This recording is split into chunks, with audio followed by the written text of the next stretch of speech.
يا بني آدم قد أنزلنا عليكم لباسا يواري سوآتكم وريشا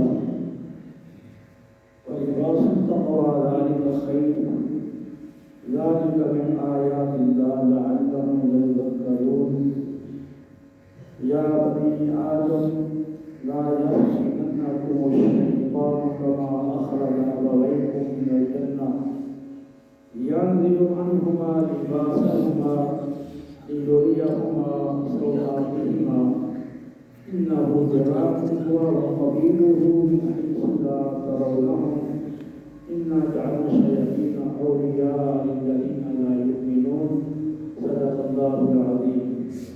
الصلاة والسلام عليك سيدي يا رسول الله وعلى آلك وصحبك سيدي يا حبيب الله. اللہ رب العالمین جل جلالہ نے حضرت آدم اور حضرت حوا علیہ السلام کا قصہ بیان کرنے کے بعد اپنے بندوں کو ایک خاص ہدایت کے پہلو کی طرف توجہ دلائی ہے. حضرت آدم اور حضرت حوا علیہ السلام کو شیطان نے لغزش کی تھی اور ممنوعہ درخت کا پھل کھانے کا آمادہ کیا تھا. اس درخت کا پھل کھانے کی وجہ سے ان کے جنتی لباس اتر گئے اور ان کی شرمگاہیں ایک دوسرے پر ظاہر ہو گئی تھی. پھر اللہ رب العالمین جل جلالہ نے انہیں زمین پر اترنے کا حکم دیا. ان کی توبہ کو قبول فرمایا. پورا واقعہ قصہ ذکر کرنے کے بعد پھر اللہ رب العالمین نے سورۃ الاعراف کی آیت نمبر 26 اور 27 میں اپنے بندوں کو اس واقعہ سے متعلق ایک اہم ہدایت کی طرف توجہ دلائی ہے. اور وہ توجہ خاص لباس کے حوالے سے ہے.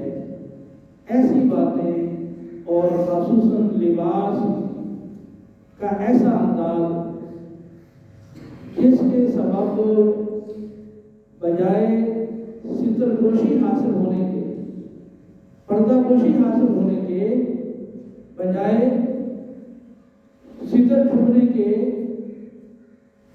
الٹا اس میں ایسی کشش ہو جس کی وجہ سے مرد عورت ایک دوسرے کی طرف متوجہ ہو. تو فرقے سے جو خرابیاں جنم لیتی ہیں ان کے بڑے بڑے فسادات ہیں. تو اس حوالے سے اللہ رب العالمین نے ہمیں ایک اہم پہلو کی طرف توجہ دلائی ہے کہ اگر ہم اس پہ عمل کر لیں تو بہت ساری آگے جو جنم لینے والی خرابیاں ہیں ان سے بچاؤ ہو سکتا ہے. فرمایا یا بنی آدم قد انزلنا علیکم لباسا یواری سوآتکم وریشا.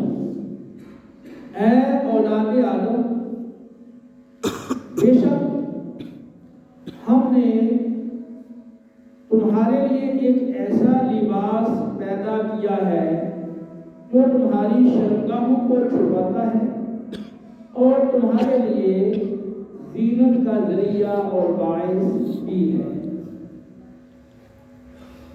لباس التقوی ذالک خیر. تقوی کا لباس زیادہ بہتر ہے. یعنی ایسا لباس پہنا جائے جو تقوی کے شایان شان ہو. ایسا لباس نہ ہو جو تقوی کے منافی ہو. ایسا لباس جو ادھورا ہو, جو انتہائی باریک ہو, انتہائی چست ہو, جسم پر چپکا ہوا ہو, اور اس لباس سے جسم کے نشیب و فراز وہ نمایاں ہوتے ہوں اور اندرونی رنگت کی جھلک دکھائی دیتی ہو, اور ستر کا مقصد اسے حاصل نہ ہوتا ہو، یا وہ ایسا لباس جو فخریہ اور تکبر میں اور غرور میں مبتلا کر دینے والا، تو اس طرح کے لباس وہ تقوی کے منافی۔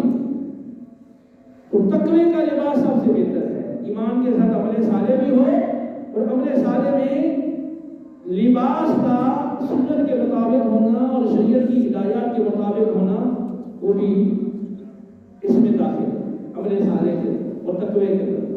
تو تقوی کا لباس سب سے بہتر ہے، ذالک من آیات اللہ، اور یہ لباس اللہ کی نشانیوں میں سے ایک نشانی لعلہم یذکرون، تاکہ لوگ اس سے نصیحت حاصل کریں کہ اللہ نے ہمارے لیے لباس پیدا کیا ہے، اگر یہ لباس نہ ہو تو گرمی سردی کی شدت اور چوٹ کی سختی سے، اور اس کے علاوہ اپنی شرمگاہ کو چھپانا، زینت حاصل کرنا، تو یہ ساری چیزوں سے بندہ محروم ہو جائے گا۔ تو یہ اللہ نے یہ لباس عطا کیا ہے جس سے ہمیں یہ سارے فوائد حاصل ہو رہے ہیں، تو ان میں توجہ کر کے اللہ رب العالمین کا شکر ادا کرنا، اس کی طرف توجہ دلائی گئی ہے کہ یہ اللہ کی نشانیوں میں سے ایک نشانی ہے، تاکہ لوگ اس سے نصیحت حاصل کریں۔ تو اس آیت کے اندر لباس کے حوالے سے متوجہ کیا گیا کہ لباس ایسا ہو کہ جیسے مکمل طور پر ستر پوشی اور پردہ پوشی حاصل ہوتی ہو، اور اس لباس سے کسی قسم کے فتنے کا دروازہ نہ کھلتا۔ اگلی آیت میں پھر مزید سمجھایا ہے کہ یا بنی آدم لا یفتننکم الشیطان کما اخرج ابویکم من الجنہ یمنع عنہما لباسہما لیریہما سوآتہما۔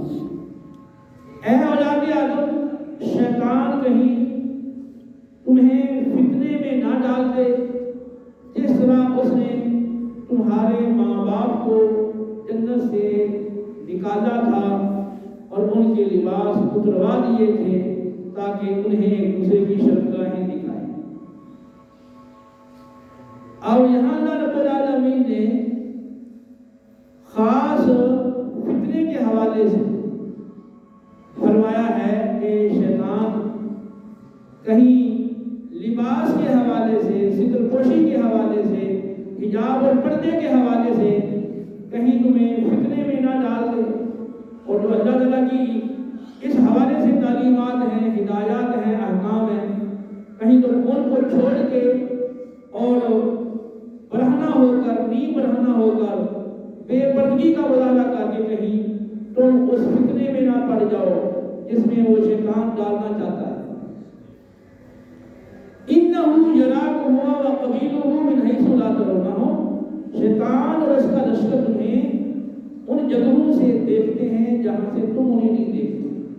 اب یہ اس فتنے کی جو سنگینی ہے اور اس کا جو بڑا خطرہ ہے، اسے متنبع کیا گیا کہ اس فتنے میں جو مبتلا کرنے والا شیطان اور اس کا لشکر ہے، وہ تو تمہیں دیکھ رہے ہیں اور تم اسے نہیں دیکھ رہے، تو ایسا جو تمہارا دشمن ہے وہ زیادہ خطرناک ہے دوسرے دشمنوں کے مقابلے۔ لہذا اس دشمن سے بچنے کے لیے اور اس فتنے میں ابتلا سے بچنے کے لیے تمہیں پوری توجہ کرنا ہوگی، توجہ کرنا ہوگی، اور شریعت کے احکام اور تعلیمات پر پورا عمل کرنا ہوگا۔ اِنَّا جَعَلْنَا الشَّيَاطِينَ أَوْلِيَاءَ لِلَّذِينَ لَا يُؤْمِنُونَ، اور بے شک ہم نے شیطان کو ان لوگوں کا دوست بنا دیا ہے جو ایمان نہیں رکھتے۔ تو شیطان کو بے ایمانوں کا اور کافروں کا دوست بنایا گیا ہے، تو مسلمان ایسے کام نہ کریں کہ جس کی وجہ سے شیطان ان کا دوست بنتا ہو۔ اللہ رب العالمین نے ان دو آیات میں خاص لباس کے حوالے سے، ستر پوشی کے حوالے سے، پردہ پوشی کے حوالے سے، حجاب اور پردے کے حوالے سے اپنے بندوں کو تنبیہ فرمائی ہے کہ اگر قرآن و سنت کی خاص ستر پوشی کے حوالے سے جو تعلیمات ہیں، اگر تم ان کی پاسبانی نہیں کرو گے، پاسداری نہیں کرو گے، تو شیطان تمہیں ایک بڑے فتنے میں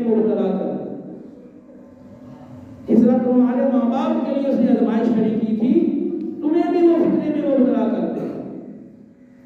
لہذا اس حوالے سے چکنا رہنا، ہوشیار رہنا، یہ تمہارے لیے انتہائی ضروری ہے. اور پھر احادیث مبارکہ کے اندر نبی کریم علیہ السلام نے باریک لباس پہننے کے حوالے سے اس بارے سے آپ نے تنبیہ فرمائی اور عورتوں کو فرمایا ہے کہ بغیر دوپٹے کی ان کی نماز نہیں ہوتی. ان کے لیے لباس کے ساتھ ساتھ دوپٹہ یہ بھی ان کے لباس میں داخل ہے. تو ان دونوں آیات کو آپ سامنے رکھیں اور پھر ہم اپنے معاشرے پر نظر ڈالیں اور اپنے گھر پر بھی نظر ڈالیں کہ ہم کس سمت میں جا رہے ہیں. قرآن و سنت کا ہم سے کیا تقاضا ہے اور ہم کس طرف جا رہے ہیں.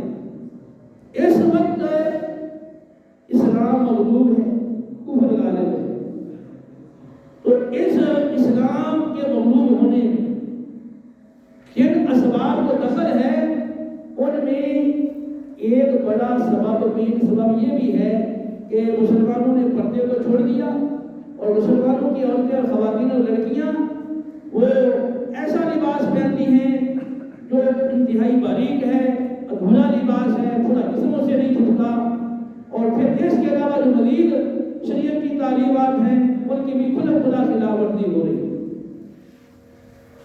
لیکن مسلمان اس خرابی کو محسوس نہیں کر رہے اور اس کو بھی سنجیدہ انداز میں اس کو نہیں لے رہے کہ وہ اسے کو بچاؤ کے لیے کوئی فکر مند ہو. نبی کریم صلی اللہ تعالیٰ علیہ وسلم نے ارشاد فرمایا، بخاری مسلم کی حدیث ہے، ایاکم والدخول علی النساء، عورتوں کے پاس تنہائی میں جانے سے بچا کرو. جو اجنبی عورت ہیں، تمہاری محرم نہیں ہیں، جن سے تمہارا نکاح شرعی اعتبار سے حلال ہے، تو ایسی اجنبی عورتوں کے پاس جانے سے اجتناب کیا کرو. ایک انصاری مرد نے عرض کیا، یا رسول اللہ صلی اللہ علیہ وسلم، افارأیت الحمل، حمل کا حکم کیا ہے؟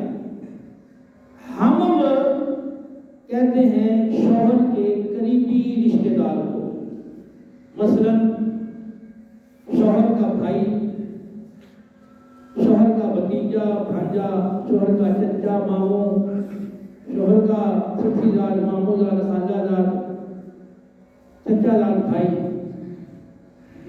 یہ شوہر کے قریبی رشتہ دار کو عربی میں حمل کہا جاتا ہے. جب نبی کریم علیہ السلام نے تنہائی میں اجنبی عورتوں کے پاس جانے سے منع کیا تو سوال ہوا کہ یا رسول اللہ، جو شوہر کا قریبی رشتہ دار ہے تو اس کا عورت کے پاس تنہائی میں آنا یہ کیسا ہے؟ کیا اس کی گنجائش ہے، اس کی اجازت ہے؟ تو نبی کریم علیہ السلام نے فرمایا الحم الموت، فرمایا جو شوہر کا قریبی رشتہ دار ہے اس کا تنہائی میں عورت کے پاس آنا موت ہے. اور نبی کریم علیہ السلام نے اس کو موت کیوں قرار دیا؟ اگر آپ غور کریں تو یہ بات آپ کو کھل کر سمجھ میں آ جائے گی کہ عام جو فرد ہے، عام جو اجنبی فرد ہے، جو رشتہ دار نہیں ہے، اس کا عورت کے پاس تنہائی میں آنا یہ دشوار ہے. وہ خود بھی عورت کے پاس آتا ہوا ڈرے گا کہ آس پاس کے لوگوں نے دیکھ لیا تو مجھے ہو سکتا ہے اس کی وجہ سے ذلت اٹھانی پڑے، یا جس گھر میں داخل ہوں گا تو اگر اس کا شوہر آ گیا تو پھر بھی مجھے رسوائی ہوگی، اور ہو سکتا ہے کہ گھر والوں کی وجہ سے میرے ساتھ کیا رویہ اختیار کیا جائے. تو اجنبی مرد کا گھر میں تنہائی میں خاتون کے پاس آنا اور بے تکلفی سے اس کے ساتھ بات چیت کرنا یہ دشوار ہے. جب شوہر کا رشتہ دار ہے شوہر کا بھائی ہے یعنی دیور ہے، یا اس کا بھتیجا بھانجا ہے، یا چچا ماموں ہے، یا چچا داد ماموں داد چچی داد خالہ داد بھائی ہے، اب اس کا گھر میں آنا آسان ہے؟ نہ تو باہر والا کوئی بندہ گھر میں داخل ہوتے ہوئے دیکھ کر کوئی اعتراض کرے گا، نہ شوہر کو کوئی اعتراض ہوتا ہے کیونکہ وہ اس کا رشتہ دار ہے۔ تو اب اس کی عورت سے بے تکلفی ہوگی۔ تو اب تنہائی میں جب تنہائی ہوتی ہے مرد عورت کی، تو ترمذی کی حدیث ہے، نبی کریم صلی اللہ علیہ وسلم نے فرمایا کہ جب مرد عورت اجنبی تنہائی میں ہوتے ہیں تو وہاں تیسرا شیطان ہوتا ہے، اور وہ شیطان کیا کرتا ہے؟ ان دونوں کو ایک دوسرے کو مائل کر کے برائی پر اکسانے کی اور ان کو ورگلا کر بد اور بری خرابی کے اندر اور بدفعلی کے اندر، زناکاری کے اندر مبتلا کرنے کی کوشش کرتا ہے۔ تو اس لیے نبی کریم علیہ السلام نے یہ فرمایا ہے کہ جس طرح تم موت سے بچتے ہو، موت سے بچنے کی کوشش کرتے ہو، اسی طرح اس عمل سے بھی بچنے کی کوشش کرو۔ جو شوہر کے قریبی رشتہ دار ہیں، عورت کے پاس تنہائی میں آتے ہیں، وہ بھی اس سے موت کی طرح بچیں اور وہ عورت بھی بچے۔ آپ جانتے ہیں کہ موت سے بچنے کے لیے جو انسان ہر ممکنہ کوشش کرتا ہے، اپنا جمع پونجی ساری لگا دے گا کہ میں موت سے بچ جاؤں۔ تو فرمایا جیسا تم موت کو اپنے لیے بہت بڑا خطرہ سمجھتے ہو اور اس سے بچنے کے لیے ہر ممکنہ کوشش کرتے ہو، اسی طرح اجنبی عورت کے ساتھ تنہائی سے بھی اسی طرح بچنے کی کوشش کرو۔ اور دوسرا مفہوم اس کا شارحین نے یہ بتایا کہ شوہر کے قریبی رشتہ داروں کا اس کی زوجہ کے پاس تنہائی میں آنا، یہ ان کے دین کی ہلاکت ہے، ان کے دین کی موت ہے، کیونکہ اس سے بہت ساری خرابیاں جنم لیں گی، بہت سارے احکام شرع کی خلاف ورزیاں ہوں گی، تو اس کے حق میں دین کی موت ہے۔ اور پھر تیسری وجہ یہ بھی بتائی گئی ہے کہ اگر وہ زناکاری میں مبتلا ہوتے ہیں تو شریعت کی روح سے شادی شدہ کے لیے سزا ہے رجم کی، اور رجم وہ موت ہی ہے، کیونکہ رجم کے نتیجے میں موت ہی واقع ہوگی نا۔ اور پھر اگر شوہر کو اس پر اطلاع مل گئی ان کی برائی پر، وہ اس کو طلاق دے دے گا، تو یہ طلاق بھی عورت کے حق میں موت ہے۔ نبی کریم صلی اللہ علیہ وسلم نے اجنبی عورت کے ساتھ مرد کی تنہائی سے بڑی سختی کے ساتھ منع کیا، اور خاص طور پہ عورت کے شوہر کے جو قریبی رشتہ دار ہیں ان کے ساتھ تنہائی کو آپ نے موت قرار دیا۔ اسی طرح ترمذی شریف کی حدیث میں ہے، نبی کریم صلی اللہ علیہ وسلم نے فرمایا لا تعلموا علی المغیبات، جن عورتوں کے شوہر غائب ہیں ان کے پاس مت جایا کرو، کیونکہ شیطان انسان کے بدن میں خون کی طرح گردش کرتا ہے۔ تو اب خون کی گردش تو مسلسل ہے نا، تسلسل کے ساتھ ہے نا، تو اس کا مطلب ہے کہ شیطان بھی مسلسل وہ بہکانے میں لگا رہتا ہے، وہ بھی کوئی لمحہ ضائع نہیں کرتا بہکانے کے حوالے سے۔ تو آپ نے جن عورتوں کے شوہر غائب ہیں ان کے پاس موجود نہیں ہے، ہاں وہ شوہر فوت ہو گئے ہیں، ہاں وہ شوہر کہیں دور دراز ہے، تو فرمایا کہ ان کے پاس داخل مت ہوا کرو، ایسی عورتوں کے پاس، کیونکہ شیطان انسان کے اندر خون کی طرح گردش کرتا ہے۔ اور مسلم کی حدیث میں ہے، نبی کریم علیہ السلام نے فرمایا کہ بیوہ عورت کے پاس کوئی آدمی بھی رات نہ گزارے سوائے محرم کے یا سوائے اس شخص کے جو اس کے ساتھ نکاح کرنے کا ارادہ رکھتا ہے اور نکاح کرنے والا ہے، اس کے سوا کوئی آدمی بیوہ عورت کے پاس رات مت گزارے۔ ان احادیث کی روشنی میں آپ نے ملاحظہ کیا کہ اجنبی عورت کے ساتھ مرد کی خلوت اور تنہائی کی کوئی گنجائش نہیں رکھی گئی، کیونکہ یہ خلوت اور یہ تنہائی بہت بڑے فتنے کا سبب ہے۔ اور پھر اس کے ساتھ جو لباس کے حوالے سے جو لباس کے جو انداز اور جو طریقے اور جس طرح کے لباس وہ اس فتنے کا سبب بن سکتے ہیں، ان سے بھی شریعت نے روکا ہے۔ اور نبی کریم علیہ السلام نے اس حوالے سے بھی زبردست تنبیہ فرمائی۔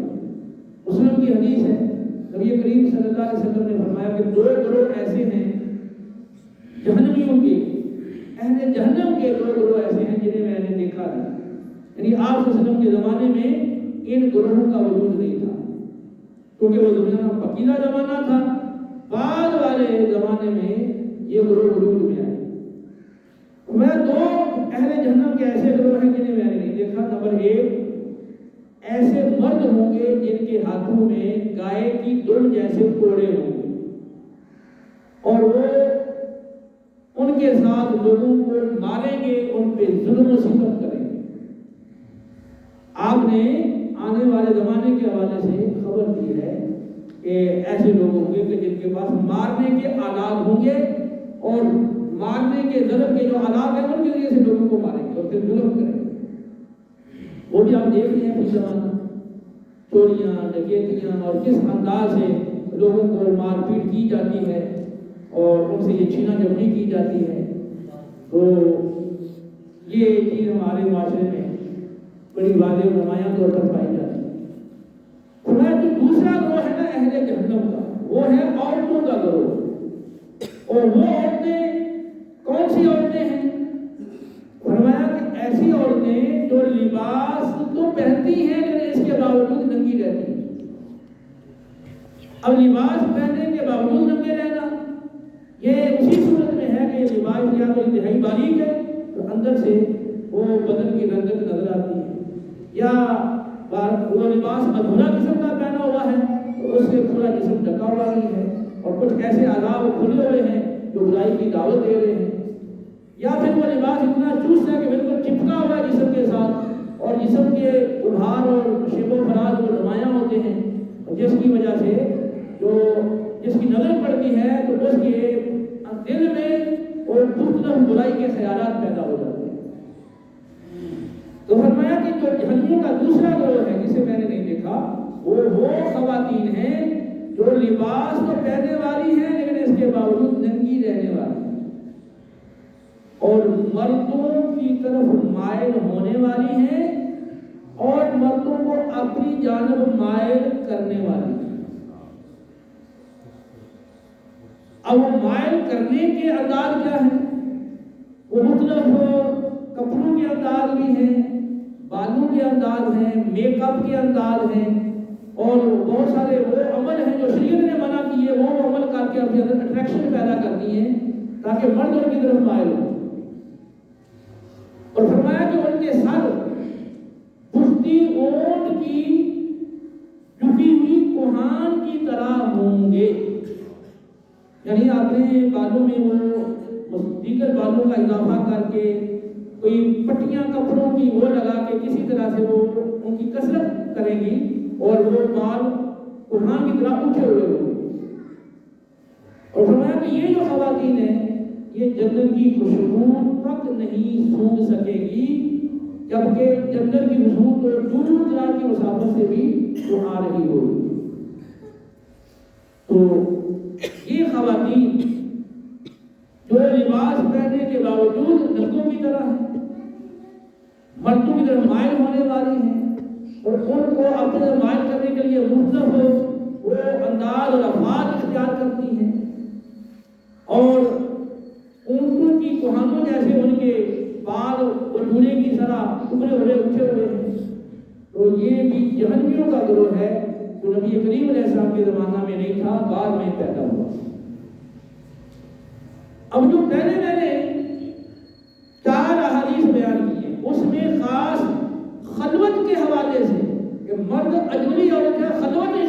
کرے، تنہائی اختیار نہ کرے، اس کی آپ نے ممانعت فرمائی۔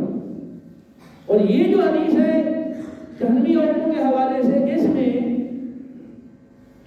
لباس اور مختلف جو انداز ہیں اور مختلف جو کام ہیں جو مردوں کی عورت کی طرف توجہ کا باعث بن سکتے ہیں یا عورت میں اٹریکشن پیدا کر سکتے ہیں مرد کے لیے، ان سب کے حوالے سے یہاں تنبیہ فرمائی گئی ہے کہ مسلمان جو ہیں اہل ایمان وہ ان چیزوں سے بچیں۔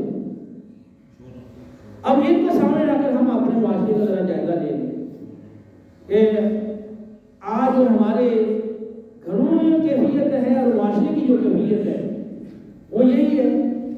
آپ سکولوں، کالجوں، یونیورسٹیوں، ہسپتالوں، کچہریوں، دفتروں اور شادیوں میں اور اسمبلیوں میں اور دیگر جگہوں میں مرد عورت کی، لڑکے لڑکی کی تنہائی، خلوت، اس پر کوئی روک ٹوک نہیں ہے۔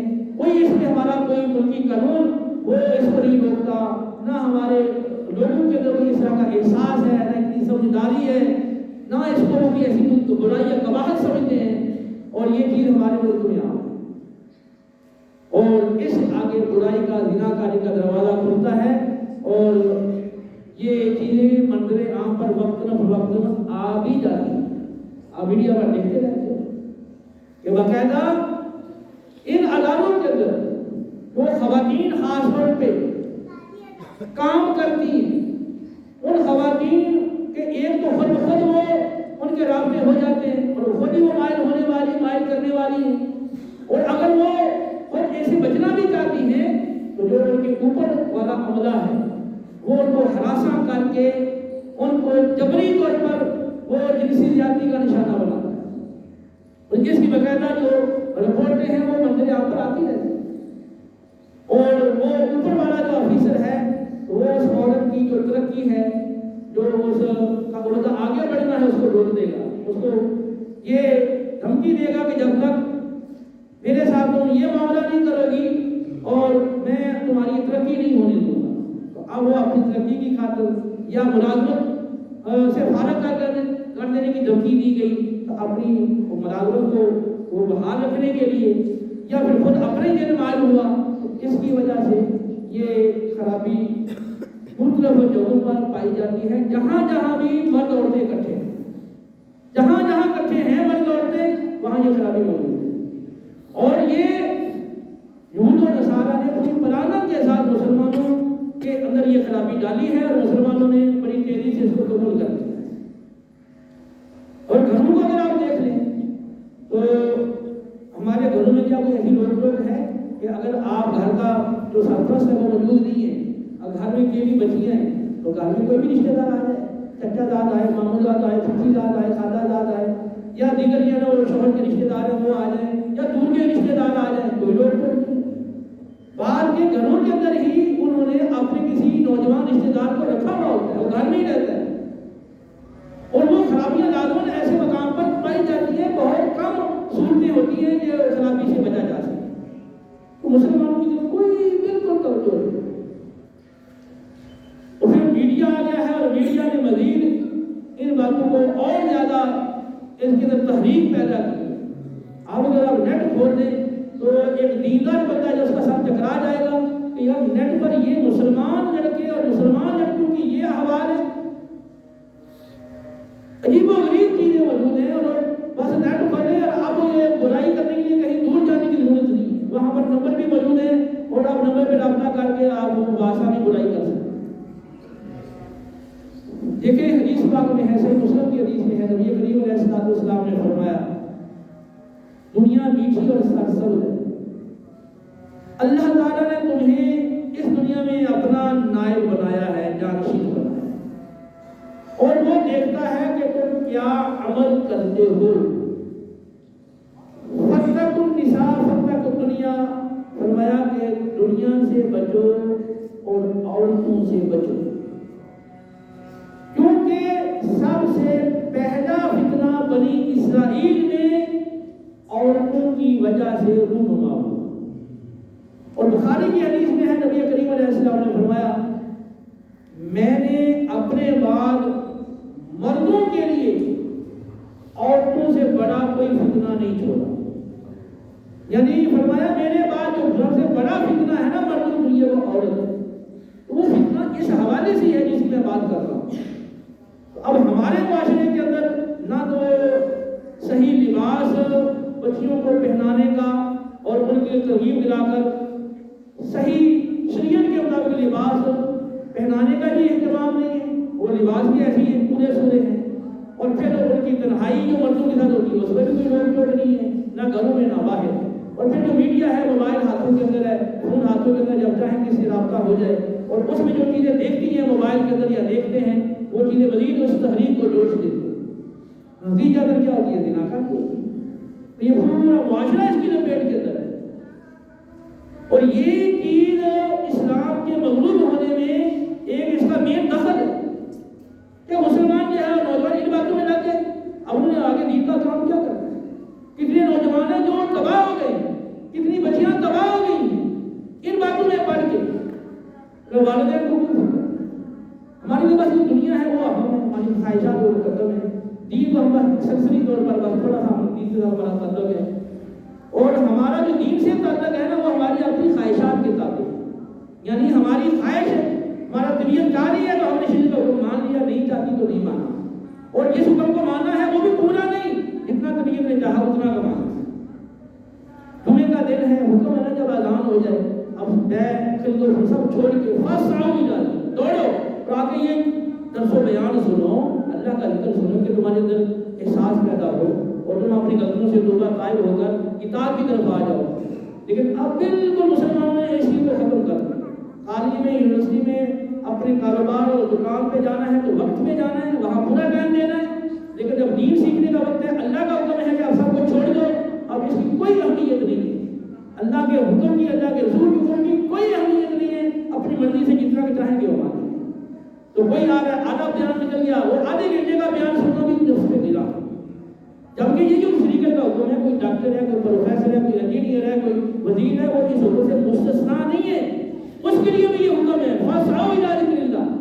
تو اب یہ جو عہدہ ہے یا ان کی جو مالداری ہے یا ان کی جو مصروفیات ہیں وہ اللہ کے اس حکم پر عمل کرنے میں رکاوٹ بن گئی ہیں. تو آپ نہ سوچیں تو صحیح حکم تو سب کے لیے. تو یوں ہی در شروع ہوتا ہے سوائے طلبا کے. یہاں کون ہوتا ہے؟ 2-3 بندوں کے سوا یا 100 بندوں کے سوا کوئی بھی نہیں ہوتا. یعنی آپ کے اپنے کام وہ مقدم ہیں, لیکن جو اللہ کا حکم ہے اس کی کوئی ویلیو نہیں. تو یوں دین سے جو ہمارا تعلق ہے نا وہ ہماری خواہشات کے تابع ہے. اور بہت سارے دیندار لوگ جو ہیں ان کا بھی جو دین سے تعلق ہے نا تو اپنی وہ روٹی کی حد تک ہے, باقی کو کوئی نہیں ہے. معاشرے میں جو مرضی ہوتا رہے ان کا دین کو خود کروا.